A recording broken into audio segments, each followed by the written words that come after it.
Afrikaners as 'n staatlose volk op soek na onafhanklikheid. Nou hoe werk dit in die praktiese wêreld? As Afrikaners sê hulle is op soek na onafhanklikheid, dan moet hulle moue oprol en dit self bewerkstellig. Ek sit nie in die ateljee saam met Joost Strydom, die uitvoerende hoof van die Oranje Beweging. Joost, baie welkom. Frans, dankie. Lekker tema om oor te gesels, want ek meen is 'n oplossingsgedrewe tema. En dis altyd lekker om so 'n bietjie in die toekoms in te dink. Jy weet, die skuwe wat ons nou maak, hoe lyk dit oor 20, 30, 50 en 100 jaar? Is ons besig met iets blywend? En ek dink dis die vraag op die tafel vir Afrikaners. Hoeveel van ons energie spandeer ons vir tydelike, kom ons neem dit maar taktiese goed, en hoeveel strategies vir die langtermyn? Dit is die vraag op die tafel. Joost, jy weet so goed soos ek, Afrikaners is reg oor die wêreld versprei. Inteendeel sal dit interessant wees om te weet van waar af jy hierdie video kyk. So sit daar in die kommentaarafdeling vir ons, van waar af is jy ingeskakel? Is jy 'n Afrikaner iewers in Suid-Afrika? Heel waarskynlik, maar van waar in die wêreld kyk van julle miskien? Joost, wat beteken dat die frase Afrikaners is 'n staatlose mense?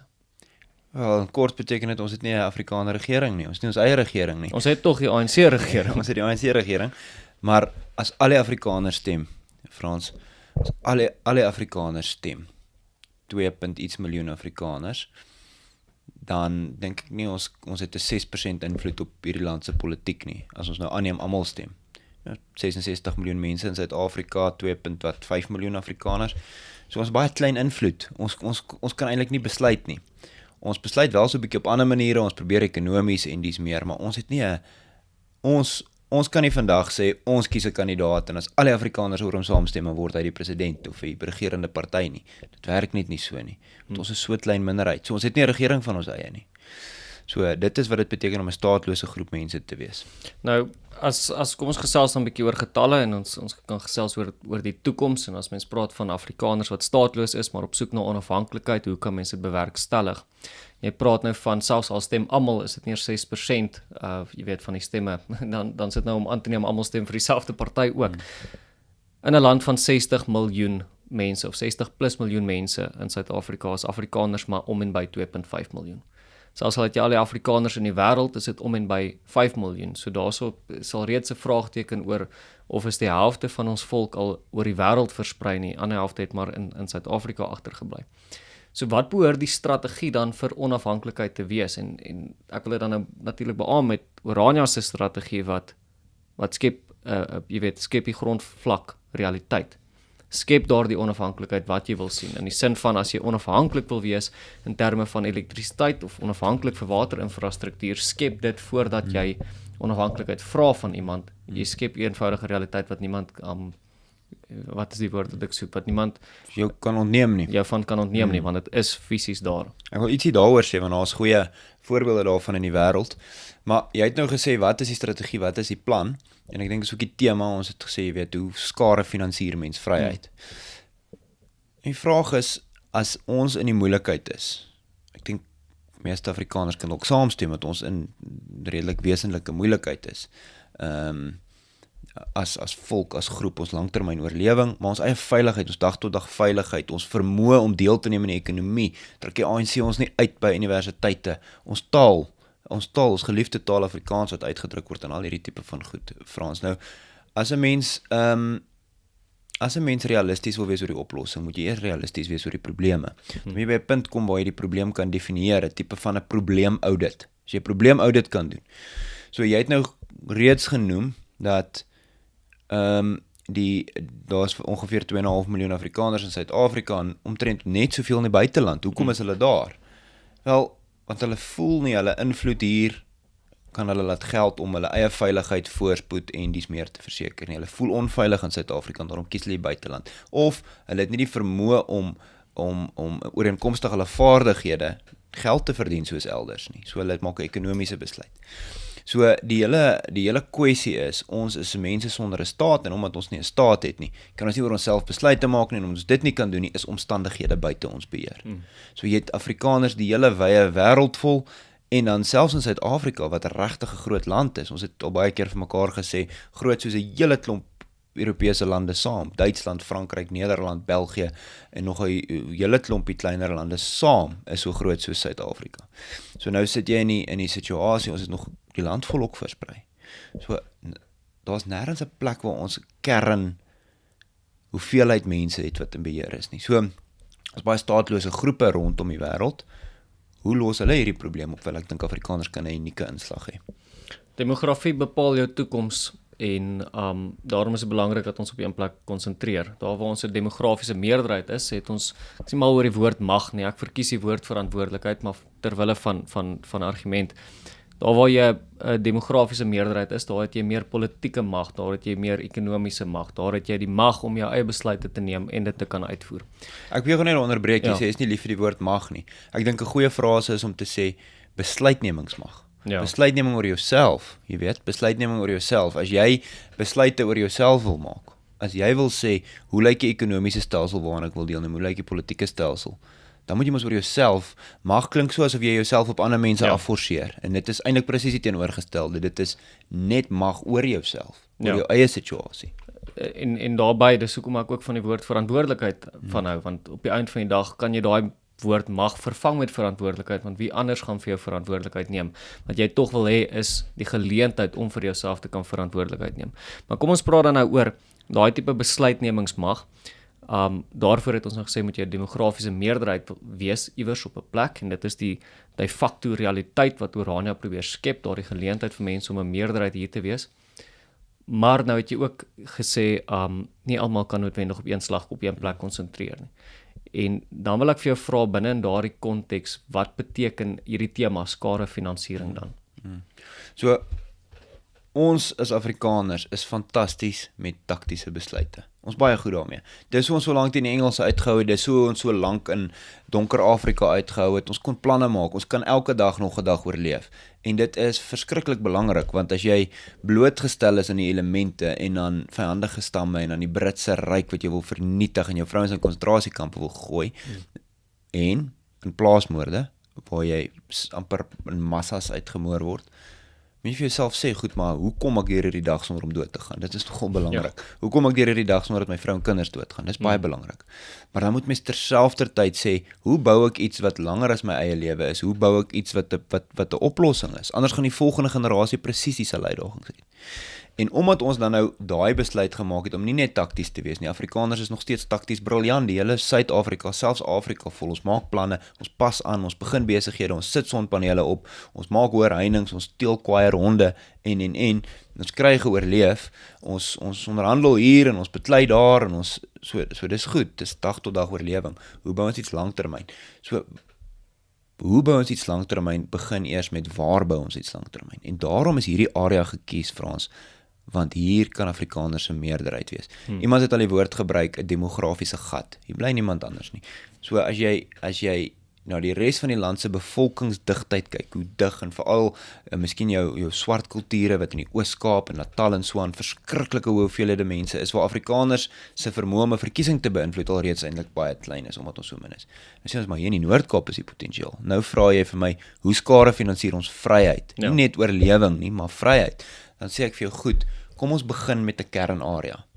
En 'n kernarea kan so eenvoudig wees, ek wil hê julle moet mooi hoor, dit kan so eenvoudig wees soos Orania as middelpunt, 30 km suid, 30 km noord, 30 km oos en 30 km wes.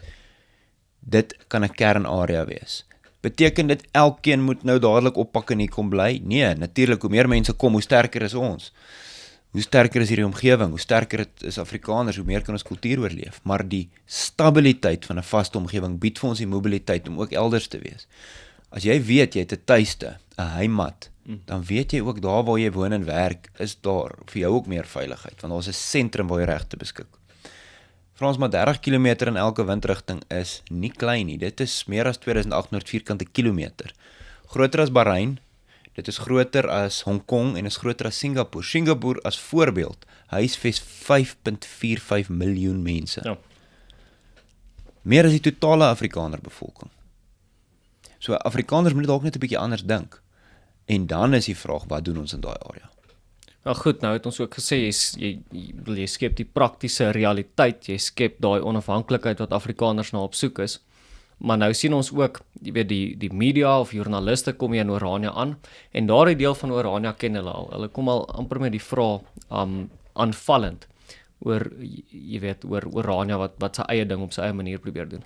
Maar die deel wat die media nooit op uitbrei nie of selfs deel wat jy baie min uit die mond van 'n joernalis sal hoor of wat jy sal gesien skryf staan op hoofstroom media blaaie is dat Oraniërs as Suid-Afrikaanse burgers hulle Suid-Afrikaanse belasting betaal, maar dat Orania se plaaslike owerheid geen belastingsubsidie vir infrastruktuur en munisipale dienslewering en sulke tipe dinge ontvang nie. So ek het twee vrae daaroor. In die eerste plek, hoekom ontvang Orania geen van daai belastingbydraes nie? In die tweede plek, beteken Orania het 'n tekort aan hulpbronne? Hoe los mens daardie probleme op? Orania het 'n groot tekort aan hulpbronne. Dink net wat kan ons gebou het as ons net ons eie belastinggeld kon hou. Ons belastinggeld vloei uit Orania uit. So dit maak dit moeilik en dit sluit aan by ons eerste punt. Ons is 'n staatlose groep, ons is 'n staatlose volk. Ons het nie 'n staat waar ons kan sê ek weet ek moet my belasting betaal, ek betaal dit aan 'n regering wat vir my sorg nie. Want in die eerste plek ons regering in Suid-Afrika steel verskriklik baie geld. Dit weet ons. Dis nie eers omstrede om te sê nie. Ons kyk na Eskom, ons kyk na die spoorweë, ons kyk na klomp korrupsie in die staatssektor. So daar's 'n uitdaging. Okay, waar is nog uitdagings? Wel, die regering, selfs al het hulle 100% eerlik opgetree, tree nie noodwendig aan Afrikaners se belang op nie. Goed, so hoekom kry Orania nie wat ons noem ons equitable share terug nie? Die Timolihle munisipaliteit vat dit, of die Pixley-Kaseme munisipaliteit vat dit. Ons kry dit nie. Maar Orania se buurmunisipaliteit is. Ja, ons moet dit nog steeds betaal. En ek dink dis een van die uitdagings waarmee ons sit. So ons moet dan alles ons hier ontwikkel op 'n ander manier subsidieer. Ons moet dit op 'n ander manier ontwikkel, ons moet dit op 'n ander manier doen. En dit hou ekonomiese groei terug, want ons kan nie daai welvaart skep nie. Ons kan nie daai masjien lekker aan die gang kry nie. Maar ons moet planne maak. En dit is waar die skadefinansiering ek dink inkom. En dit is, jy het nou net die woord de facto gebruik, dis waar jy de facto semi-staats, parallelle staatsinstellings begin stig op jou eie manier.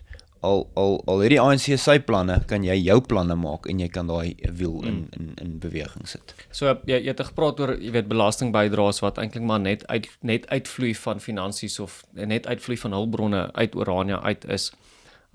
Maar dan bygesê, ons kan seker daarom van mekaar sê Orania is nie afhanklik van skadefinansiering om aan die lewe te bly nie. Ons het nou gepraat oor dit is eintlik ook nie genoeg nie. Jy lewe in hierdie twee wêrelde in Suid-Afrika wanneer jy een kant en jy het net nou genoem moet seker maak jy en jou familie is veilig, maar dan aan die ander kant moet ons iets bou jy weet wat ons kan volhoubaar daar vestig vir die nageslag en dit is miskien meer waar die skadefinansiering inkom. Ons bou nie Orania vir die Oraniërs wat hier nou is nie. Ons bou Orania as daai heimat of daai groeipunt, daai beginpunt van Afrikaner onafhanklikheid. En dit beteken dat waar ook al jy in die wêreld is, kan jy reeds betrokke raak daarbey. Die vraag is dan nou op watter manier of hoe. As mens dan nou sê deur skadefinansiering wat lidmaatskappe en donasies en seker maar beleggings ook tot 'n sekere punt is, waaraan belê jy of waaraan toe gaan jou donasies as jy dit vir Orania gee? Dit is die lekker ding en dit is ook hoekom mense donasies vir Orania gee, want hulle kyk na die projekte waarmee ons besig is. Ek gaan 'n paar voorbeelde gebruik. Sê nou jy maak 'n donasie en ons kan nou oor belegging ook praat. Jy maak 'n donasie aan Orania en jy weet dit word of in infrastruktuur of in mense belê. Hoe gebeur dit? Goed, kom ons praat eers oor mense. Vat ons helpsaamfonds, wat ons hulpfonds vir behoeftige Afrikaners is. Frans, ons mense daar buite het seer. Ja. Hulle is in moeilike omstandighede, sosio-ekonomies gaan dit nie noodwendig goed nie en hulle moet gehelp word en baie van hulle kom klop aan by ons. Hoe help ons hulle? Wel, dis nie altyd so maklik nie. Maar ons probeer behuising skep en dan belê ons in mense. Vaardighede is 'n goeie voorbeeld. As ons iemand oplei om elektriesiënt te wees wat nie daai vaardigheid gehad het nie, of ons lei iemand op om 'n loodgieter te wees of ons gee hom net 'n skoolloopbaan en 'n matrieksertifikaat, dan het hy iets wat die ANC met die sterkste onteieningswette nie by hom kan wegvat nie, want hy het 'n vaardigheid en met daai vaardigheid kan hy produktief wees en deur produktief te wees kan hy geld verdien en homself aan die lewe hou. So dit is dan een van die moontlike beleggings. Gee vir die helpsaamfonds, kindertjies kry toegang tot skoolloopbane. Studente miskien, mens kan beurse waar hulle kan studeer. En ou mense, bejaardes word versorg. So ons belê in mense. Hoe belê ons in infrastruktuur? Wel, as ouens byvoorbeeld oor die stadsboufonds of van ons ander projekte bydraes gee, dan kan ons 'n pad bou. Ons kan 'n aanloopbaan bou. Ons kan geboue bou waarin werkskepping kan plaasvind, sodat ons mense weer geleenthede kan kry. So dis daai strategiese langtermyn goed. Frans, ek dink ons is een van die enigste, mees unieke voorbeelde ter wêreld, want ek weet nie van nog 'n staatlose volk, en ons baie staatlose volke, wat in Afrika of in die Midde-Ooste of in waar ook al, Europa of in die Verre Ooste of waar ook al besig is met dit wat ons doen nie. Ja, daar's baie mense, staatlose volke wat donasies ontvang en skole en goed aan die gang hou om hulle mense te help. Maar die langtermynstrategie om te sê ons bou iets wat oor generasies gaan span om vryheid te bevorder, dink ek is super uniek. En ek wil weer verwys na die Paul Creer standbeeld, nê. Dis ietsie kleins, maar is om jou kultuur aan die lewe te hou. Ja. Afrikaners van oral af, vanuit hulle mobiliteit, daar waar hulle produktief is, miskien in Australië, miskien in Pretoria, miskien in die Kaap, gee R1000, hulle koop 'n steen in hierdie Creer projek en hier sit ons vir Paul Creer neer, Afrikaner volksheld, en ons sit hom hier neer en ons kultuur word bewaar hier in Orania. En ek dink een van die enigste standbeelde en monumente is oral 'n ding wat bespreek word. Oral breek hierdie revolusionêres breek die monumente af. Sê ons, as hulle daai een wil afbreek, het ons al reeds nog een gebou. Ek weet nie van nog 'n voorbeeld waar skadefinansiering gebruik is om erfenis op daai manier te bewaar nie. So dis infrastruktuur, is mense en is kultuur. Ek dink die lekker ding van skadefinansiering ook is dit is iets anders as politiek noodwendig. Jy weet jy, 'n politikus vra vir jou vir belegging of jou stem en beloof sukses. Ek dink die lekker ding hiervan is dit ruil dit om. Jy bewys eers die sukses en dan vra jy die belegging. So in daardie sin, en jy het nou verwys na die Paul Creer monument, maar miskien is daar meer voorbeelde wat jy vir 'n mens kan gee oor, jy weet, wat is die meriete van skadefinansiering en hoe lyk dit op 'n praktiese vlak? Wat is die tipe instellings waarby mense prakties betrokke kan raak in Orania en watter invloed gaan daardie finansiering hê? En dan wil ek ook net sê, ek wil ook net daar byvoeg, is die ander geleentheid wat skadefinansiering bied, is om vir elkeen om 'n aandeel, is om vir elkeen 'n aandeel te gee in 'n groter projek as hulle self. Ek vat daar's talle voorbeelde van Afrikaner organisasies in Suid-Afrika ook. Mense kry amper hierdie nuwe entoesiasme van Afrikaners wat opstaan en al is dit net deur R50 iewers te gee, 'n aandeel te hê in die toekoms vir hulle nageslag. Absoluut. Kom ons dink aan die Help Mekaar fonds van Vader Kestel hulle wat die arm Afrikaners uit haglike omstandighede uitgelig het. Kom ons dink aan die Ierse monument wat nou in Orania staan wat geskadefinansier is.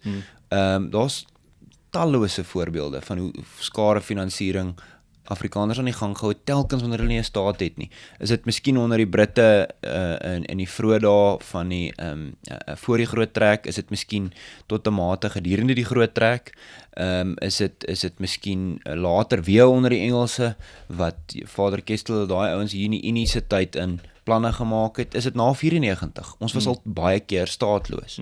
So hoe maak ons planne om daai staatloosheid aan te spreek? Ek sê, bou infrastruktuur in 'n area waar daar nie 'n ander demografie die meerderheid is en waar ons die meerderheid kan wees, dan bly dit ons goed. Kom ons dink in daardie sin, jy weet, 'n paar, en ek dink nou van ons het vandag daaroor gepraat van die Afrikaner kultuur, die Afrikaner idiome in die sin van, jy weet, 'n boer maak 'n plan. Kan nie is dood van kry was dood. Probeer is die beste geweer. Van sit en staan kom niks gedaan. Daardie idee van ons sal nie in 'n slagoffersmentaliteit verval nie. Kan nie is dood. Daar is nie 'n woord soos kan nie. So wat 'n mens effektiewelik doen is, ja, ons as Suid-Afrikaanse burgers, nie net as Oraniërs nie, maar almal in Suid-Afrika, almal betaal hulle belasting. En jy kry so nou en dan jou munisipale dienslewering. Maar waar rol ons die moue op en besluit daar skep ons die toekoms self. En ek dink in die volgende era wat ons inbeweeg, is dit om selfs oor grense te begin bydra na, soos wat jy dit genoem het, 'n heimat, 'n werklike tuiste.